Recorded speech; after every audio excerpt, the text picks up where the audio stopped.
Hello guys, आज मैं आपके लिए लेके आई हूँ पार्ट 2 चैप्टर नंबर 3 का फूड एंड हेल्थ। तो अगर आपने पार्ट 1 वाली वीडियो नहीं देखी हो तो आप पहले जाके उसे देख लीजिए। उसके बाद आपको ये डिजीज़ से अच्छे से समझ में आ जाएगा। तो हम स्टार्ट करते हैं। अब व्हाट इज़ डिजीज़? तो डिजीज़ जब किसी को हो जाती है तो उसकी बॉडी ना अच्छे से फंक्शन नहीं कर पाती है, एक प्रॉपर फंक्शन नहीं हो पाता है बॉडी का, या फिर किसी चीज़ की कमी हो जाती है, किसी न्यूट्रिएंट की कमी हो जाती है, जिस वजह से हमें डिजीज़ हो जाती है। ठीक है, अब डिजीज़ से क्या क्या हो सकता है, जैसे ओबेसिटी। तो ओबेसिटी का हिंदी मीनिंग होता है मोटापा। ठीक है, जैसे ये अंकल की एक फ़ोटो है, तो इसमें देखिए कितने मोटे हैं वो, कितना मोटापा है। तो क्या होता है, जो जंक फूड होता है ना, उसके वजह से ओबेसिटी हो जाती है। आप जंक फूड खाए जा रहे हो, एक्सरसाइज नहीं कर रहे हो, वर्कआउट नहीं कर रहे हो, तो उससे क्या हो जाता है, ओबेसिटी हो जाती है। And that leads to many problems, मतलब वो डिजीज़ बन सकता है। अनीमिया। तो अनीमिया क्या होता है, deficiency of iron in the blood. अगर ब्लड में आयरन की कमी हो जाए तो उसे हम अनीमिया कहते हैं। Taking iron rich food like spinach, green leafy vegetables are prevent anaemia. तो क्या होता है, अनीमिया को आप कैसे ठीक कर सकते हो, अगर आप ग्रीन लीफी वेजिटेबल्स ज़्यादा खाओ, स्पिनच ज़्यादा खाओ, तो क्या होता है, तो वो अनीमिया से आपको प्रोटेक्ट कर लेता है, प्रिवेंट कर सकता है। अब हम देखते हैं ब्लड प्रेशर। तो ब्लड प्रेशर क्या है, ब्लड प्रेशर है taking in a lot of junk food and not exercising leads to accumulation of fats in the body. तो जब आप बहुत जंक फूड ले रहे हो, बहुत ही फैट वाला फूड आइटम्स ले रहे हो, तो क्या होता है, जो बॉडी में फैट स्टोर हो जाता है, तो उसकी वजह से आप ब्लड प्रेशर में डिफरेंस आ सकता है। ओके, तो इसलिए कहते हैं जो मोस्टली जो एजिड पर्सन्स होते हैं या जो एल्डर्स होते हैं हमारे, उनका ब्लड प्रेशर की दिक्कत हो जाती है। क्योंकि वो एक्सरसाइज नहीं करते हैं, प्रॉपर एक्सरसाइज नहीं करते, वर्कआउट नहीं करते हैं, जिस वजह से वो ब्लड प्रेशर डिफरेंस आ जाता है, तो बॉडी ठीक से मेंटेन नहीं हो पाती है। नेक्स्ट है most common diabetes. Excessive sugar intake is also not good for the body and may lead two diabetes. तो अगर ज़्यादा शुगर लोगे या ज़्यादा मीठा लोगे तो उससे आपको डायबिटीज़ हो सकती है। Disease can be present in a body right from birth, और इट कैन बी, अब क्या हो सकता है, डिजीज़ ना 2 टाइप्स की होती हैं। Okay, it is classified into 2, communicable और नॉन कम्युनिकेबल। तो क्या होता है, कुछ डिजीज़ ऐसी होती हैं जो हमारे बचपन से ही होती है।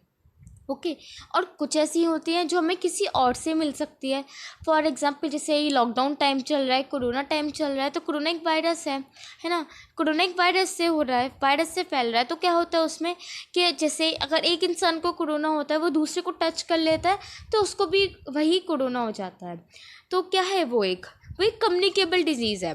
कोरोना एक कम्युनिकेबल डिजीज़ है, जिससे जो डिजीज़ेस टच करने की वजह से हो जाती है, ओके, फैलती है, उसे हम कम्युनिकेबल डिजीज़ कहते हैं। और वो डिजीज़ेस जो बचपन से होती है, बाय बर्थ ओनली, तो उसे हम बोलते हैं नॉन कम्युनिकेबल डिजीज़, जो कि टच करने से नहीं फैलती है।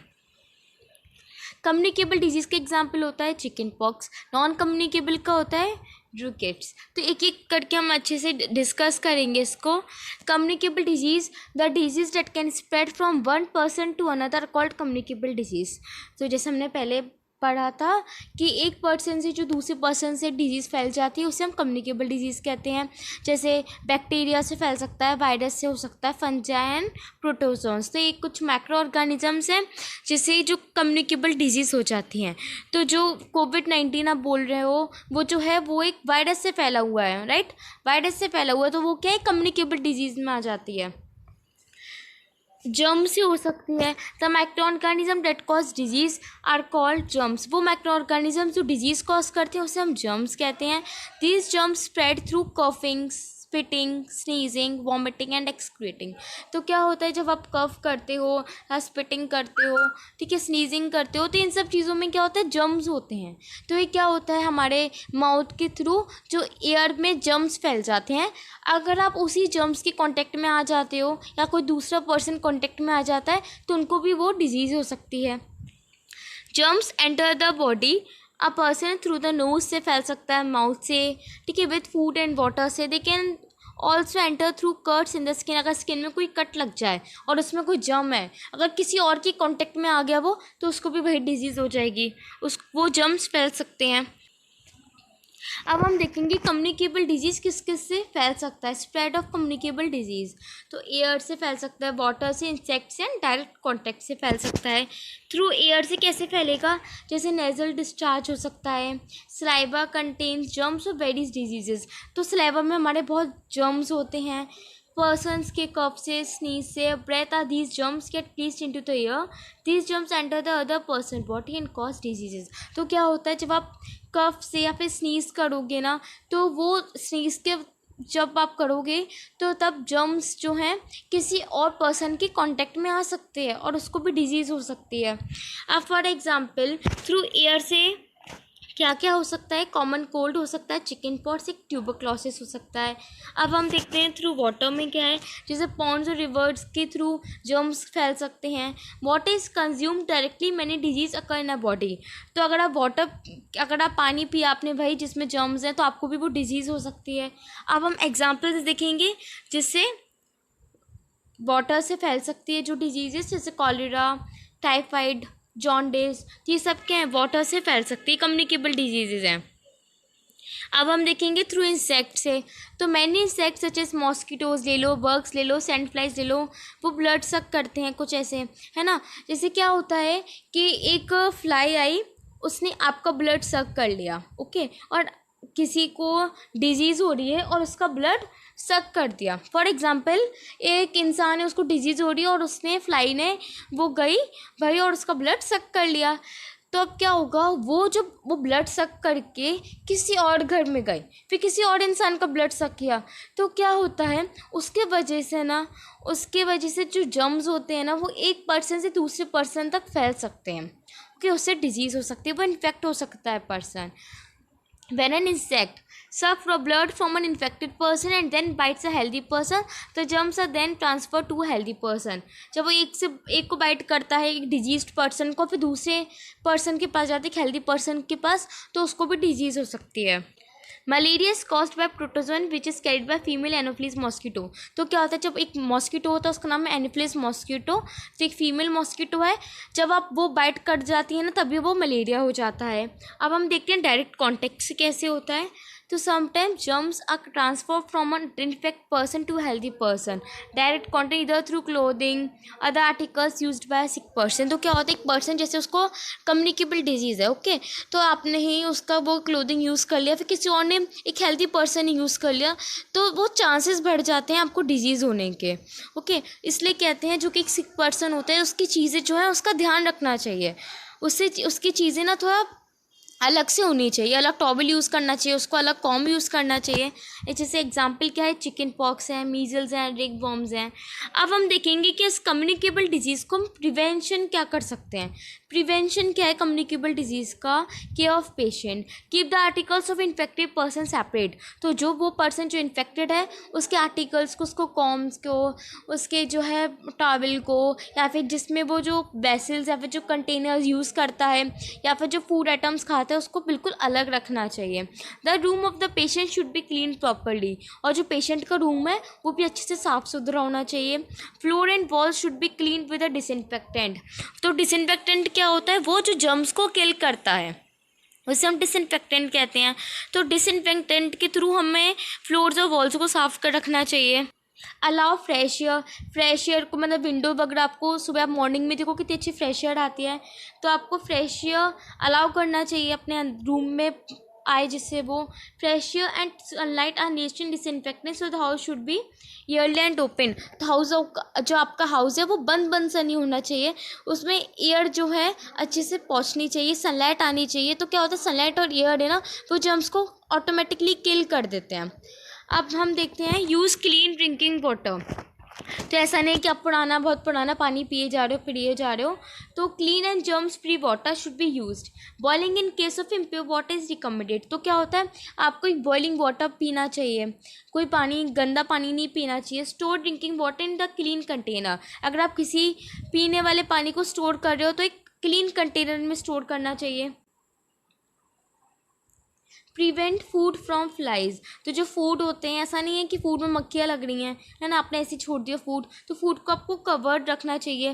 Don't let flies and mosquitoes to sit on it, flies breed in dirty places to keep a surroundings के लिए use a mosquito net if required. तो मॉस्किटो नेट या फिर किसी चीज़ से आप प्लेट वगैरह से ढक सकते हो, है ना, जैसे मॉस्किटो आके वहाँ ना बैठे। तो क्या होता है कि जो मॉस्किटोज़ वगैरह होती हैं ना वो एक गंदी जगह जाती हैं, है ना, फिर वहाँ रहती हैं, फिर वही आपके खाने में आ जाती हैं। तो उससे क्या होता है, इन्फेक्शंस फैल सकता है। वही खाना आप खा लोगे तो इन्फेक्शन फैल जाएगा। इसलिए अगर आप प्लेट यूज़ करो, आपको फूड को कवर होना चाहिए आपका फूड। मेंटेन गुड हाइजीन, तो wash your hands before and after meals. तो खाने के पहले, खाने के बाद आपको हैंड वॉश करना चाहिए, रोज़ बात करना चाहिए, नेल्स को क्लीन रखिए, short and comb daily, eat good food and avoid junk food. Junk food कम खाना चाहिए जिससे आपके ओबेसिटी प्रॉब्लम ना हो। अब वैक्सीनेशन देखते हैं। तो वैक्सीनेशन क्या है? It is a process of using special substance called vaccine to prevent deadly disease providing immunity to the body. तो अब क्या होता है, वैक्सीनेशन क्या होता है? वैक्सीनेशन क्या होता है, बचपन में वैक्सीनेशन लगती है कि जैसे पोलियो ड्रॉप पकड़ा हो, वो सब एक वैक्सीनेशन है। तो वैक्सीनेशन क्या करता है, हमें इम्यून सिस्टम को स्ट्रॉन्ग कर देती है, हमारी बॉडी को, कि जब भी आगे जाके अगर हमें कोई डिजीज़ होगी तो मुझसे बहुत जल्दी प्रिवेंट हो सकें, उससे बाहर आ सकें, उससे बच सकें, हमारी इम्यूनिटी स्ट्रांग हो जाए। तभी तो हम बोल रहे हैं कि कोरोना टाइम में कि आप हेल्दी चीज़ें खाओ, अपने इम्यून सिस्टम को स्ट्रांग बनाओ। अगर इम्यून सिस्टम स्ट्रांग होगा तो आप जल्दी अच्छे से प्रोटेक्ट हो पाओगे। अब हम यहाँ एक एक्टिविटी देखते हैं। To grow bread mould on a slice of bread. Take a slice of bread and moisten it slightly. अब आपको क्या करना है, एक स्लाइस ऑफ ब्रेड लेना है, ओके, उसके बाद उसको मॉइस्चन करना है, उसको थोड़ा सा भिगा देना है। Wrap the bread in a polythene and Titan it. तो उसको पॉलीथिन से कवर कर देना है। Leave it for 3 to 4 days। फिर आप 3 से 4 दिन उसे छोड़ सकते हो। उसके बाद आप ऑब्जर्व करोगे कि greenish black cottony patch on the bread which is called bread mould. तो क्या होता है, आप देखोगे कि जिसे हम बोलते हैं, फिर आप क्या बोलोगे, उसे एक फंजाई जो होता है, एक फंजाई ग्रो कर लेता है वहाँ पे। एक ग्रीनिश कलर का, ब्लैक कलर का आपको कुछ पार्ट दिखेगा, ठीक है, वो एक ब्रेड मोल्ड बोलते हैं हम उसको। वो जमा हो जाता है वहाँ पे, जिससे ब्रेड जो है ख़राब हो जाती है। देखिए जैसे ये डायग्राम में है, तो देखिए इसके कैसे ब्रेड मोल्ड हो चुकी है। अब हम बात करते हैं नेक्स्ट टॉपिक की, non communicable disease. The disease that are not passed from one person to another known as non communicable disease. तो वो डिजीज़ जो पास नहीं होती एक पर्सन से दूसरे पर्सन तक, उसे हम बोलते हैं non communicable disease. Some of these disease are present right from birth. These are known as congenital disease like haemophilia. तो क्या होता है कि कुछ कुछ ऐसी डिजीज़ होती हैं जो बाय बर्थ ही होती हैं, जैसे हीमोफीलिया एग्जाम्पल है। तो हीमोफीलिया जो है ना, वो स्टार्टिंग बर्थ से ही होता है, ठीक है। Some of the diseases are cause due to deficiency of a particular nutrient. क्या होता है, कभी कभी किसी चीज़ की डेफिशिएंसी हो जाती है, तो उसकी वजह से भी हमें नॉन कम्युनिकेबल डिजीज़ हो सकती है। जैसे विटामिन की डेफिशिएंसी। डेफिशिएंसी डिजीज़ क्या होता है, डेफिशिएंसी डिजीज़ मतलब होता है किसी चीज़ की कमी होना, जब किसी न्यूट्रिएंट की कमी हो जाती है आपकी बॉडी में, तब वो से हम डेफिशिएंसी डिजीज़ कहते हैं। जैसे विटामिन की अगर कमी है तो वो डेफिशिएंसी डिजीज़ है। मिनरल्स का कम हो सकता है, प्रोटीन्स का, कार्बोहाइड्रेट्स का। तो प्रोटीन और कार्बोहाइड्रेट से क्या हो जाता है, अगर प्रोटीन और कार्बोहाइड्रेट्स की कमी है तो क्या हो सकता है, आपको पीएम हो सकता है। तो what is PM now? It means protein energy malnutrition. तो अब प्रोटीन एनर्जी मैल न्यूट्रिशन में भी 2 मेन टाइप्स होते हैं, एक तो क्वाशिकर, एक तो होता है marasmus. It is caused by the deficiency of proteins and carbohydrates. अगर आपकी बॉडी में प्रोटीन और कार्बोहाइड्रेट्स की कमी है तो आपको प्रोटीन एनर्जी मैल न्यूट्रिशन हो सकता है, क्वाशिकर हो सकता है, मेरिस्मस हो सकता है। तो हम इसको एक एक करके डिस्कस करते हैं। क्वाशिकर क्या होता है, is caused by the deficiency of protein and carbohydrate से होता है। The disease occurs most in the children of 1 to 5 years of age. तो जो 1 से 5 साल के तक के बच्चे हैं उनमें क्वाशिका मिलता है, हमें ज़्यादा दिखता है। अब इसकी सिम्टम्स क्या हैं, तो इसमें ड्राई स्केली स्किन हो जाती है, बहुत ही ड्राई स्किन हो जाती है, रफ स्किन हो जाती है। Swell in abdomen and weak legs, legs जो है वीक हो जाएंगे। रिटार्डेड ग्रोथ, ग्रोथ जो है कम ग्रोथ होती है बॉडी की, है ना, बहुत टाइम तक ग्रोथ ही नहीं होती है बॉडी की। अब आप इसे ठीक कैसे कर सकते हो, उसके प्रिवेंशंस क्या हैं। Kwashiorkor can be cured by giving proteins and carbohydrates rich food to the patient. अगर आप पेशेंट को अच्छा प्रोटीन और कार्बोहाइड्रेट रिच फूड दोगे तो आप उस डिजीज़ से बच सकते हो। अब हम देखते हैं मेरिस्मस। तो मेरिस्मस भी प्रोटीन और कार्बोहाइड्रेट्स की डेफिशिएंसी की वजह से होता है। अब हम उसकी सिम्टम्स देख लेते हैं। तो सिम्टम्स हैं कि एक्सट्रीमली थिन बॉडी हो जाती है, जैसे एक डायग्राम में देखिए, बहुत एक्सट्रीमली थिन बॉडी हो जाती है, एक बोनी फेस हो जाता है, जो रिब्स हैं वो दिखने लग जाते हैं। अब इसकी क्योर क्या है, हाई प्रोटीन और कार्बोहाइड्रेट्स रिच डाइट लोगे तो ये डिजीज़ आपकी ठीक हो सकती है। अब deficiency disease due to lack of vitamins, तो विटामिन्स की कमी की वजह से कौन सी डिजीज़ हो सकती है, नाइट ब्लाइंडनेस। तो नाइट ब्लाइंडनेस क्या होता है, inability to see at night और in the dim light. It is due to the deficiency of vitamin A in the diet. अगर विटामिन ए कम होगा आपकी डाइट में तो क्या होता है, रात में बिल्कुल ब्लैंक हो जाता है, मतलब आइज़ बिल्कुल ब्लैंक हो जाएंगी, कुछ भी नहीं दिखता है इस डिजीज़ में, तो या डिम लाइट में, उसको हम बोलते हैं नाइट ब्लाइंडनेस। अब इसकी सिम्टम्स क्या होते हैं, vision is not clear in dark, तो डार्क में आपको बिल्कुल कुछ नहीं दिखेगा, ठीक है, मतलब एक जो हेल्दी पर्सन होगा उसको फिर भी कुछ दिख जाएगा, पर जो नाइट ब्लाइंडनेस वाले पर्सन होते हैं ना उनको कुछ भी नहीं दिखता है। अब हम देखते हैं कि इसकी क्योर क्या है। तो इसके जो क्योर होते हैं वो होता है ग्रीन लीफी वेजिटेबल्स, फ्रूट्स लेने से, milk products, rich source of proteins, जो कि रिच सोर्स ऑफ प्रोटीन्स होते हैं विटामिन ए में, जिसकी विटामिन ए जिसमें ज़्यादा होता है ना, जैसे ग्रीन लीफी वेजिटेबल्स, फ्रूट्स है, मिल्क है, तो वो सब चीज़ें लेनी होती हैं। अब हम देखते हैं नेक्स्ट डिजीज़ जो कि है scurvy. It is cause due to lack of vitamin C. तो अगर विटामिन सी की कमी होगी तो उसे स्कर्वी हो जाता है, ओके, उस पर्सन को स्कर्वी हो जाता है। देखिए जैसे एक चाइल्ड है, इसको स्कर्वी हो गया, तो देखिए इसके सिम्टम्स क्या क्या हैं।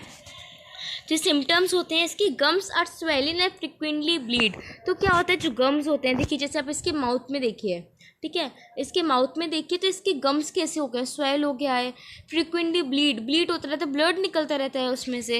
अब आप इसको क्योर कैसे करोगे, citrus fruits like amla, orange, lemon, rich foods of vitamin C. तो वो फूड जो विटामिन सी के रिच होते हैं तो वो आपको लेने होते हैं। अब हम देखते हैं रिकेट्स। अब what is rickets now, it is the disease cause due to lack of vitamin D. तो क्या होता है, वो डिजीज़ जो कि विटामिन डी के लैक की वजह से होते हैं उसे हम बोलते हैं रिकेट्स। इसकी सिम्टम्स क्या हैं, softening of bones and ball legs. तो क्या होता है, इसमें क्या होता है ना, जो हमारी बोन्स होती हैं ना वो बहुत सॉफ्ट हो जाती है। अब जब बोन्स सॉफ्ट हो जाएंगी ना तो क्या होगी, वो बेंड हो जाती हैं, बेंड हो जाएंगी, राइट। देखिए जैसे ये चाइल्ड है, इसके लेग्स आप देखिए अच्छे से देखेंगे, ऑब्जर्व करेंगे तो इसके जो लेग्स हैं वो बॉल लेग्स हो गए हैं, मुड़ चुके हैं, बैंड हो चुके हैं। अब इसका क्योर क्या होता है, increasing the amount of milk and milk produce to cure crickets. तो इसमें क्या होता है, ज़्यादा से ज़्यादा मिल्क लिया जाता है, ज़्यादा डाइट में मिल्क होना चाहिए, तो ये है क्योर रिकेट्स का। अब हम देखते हैं हमारी next disease, deficiency disease cause due to minerals. अब वो डिजीज़ जो कि मिनरल्स की कमी की वजह से होती है तो वो है एक अनीमिया। अब अनीमिया में क्या है, due to lack of iron. अगर आपके ब्लड में आयरन की कमी हो जाती है तो उससे अनीमिया हो जाता है। इसकी सिम्टम्स क्या हैं, the colour of person turns pale and feeling of weakness और फटीक इज़ देयर। तो क्या होता है, बहुत जल्दी थकान हो जाती है, वीकनेस आ जाती है बॉडी में, बिल्कुल पेल येलो कलर दिख जाता है आपकी बॉडी। पता है बॉडी क्या होता है ना, जिसको अनीमिया होता है ना उसकी बॉडी थोड़ी येलोइश हो जाती है, बहुत वीकनेस हो जाती है, बहुत जल्दी थक जाते हैं वो लोग। अब इसके क्योर क्या है, ग्रीन लीफी वेजिटेबल्स खा सकते हो, spinach, fruits such as apple, guava, jaggery helps to increase red blood cells and this helps to cure anaemia. तो आरबीसीज को इंक्रीज़ करने में हेल्प करती हैं ग्रीन लीफी वेजिटेबल्स, तो वो क्योर है, प्रोटेक्शन है, प्रिवेंशन है अनीमिया का। अब हम देखते हैं ग्वाइटर। तो ग्वाइटर क्या है, it is due to the lack of iodine. अगर आयोडीन की कमी होती है डाइट में तो उससे ग्वाइटर हो जाता है। इसकी सिम्टम्स होते हैं swelling of front portion of neck. ये देखिए नेक का जो आगे वाला पार्ट है वो स्वेल हो जाता है, ओके, नेक का जो आगे वाला पार्ट है वो इस पर्सन का कैसे स्वेल हो चुका है, जिसको ग्वाइटर है, ओके। अब हम इसका क्योर देखेंगे। तो इसका क्योर है iodised salt, fish, seafood helps to cure goitre. तो क्या होता है, जो अगर सॉल्ट वगैरह लो, फिश लो, सी फूड लो, तो इसमें ज़्यादा आयोडीन होता है, जिससे क्वाइटर ठीक हो जाता है। So thank you to all, thank you for cooperating with me and keep smiling.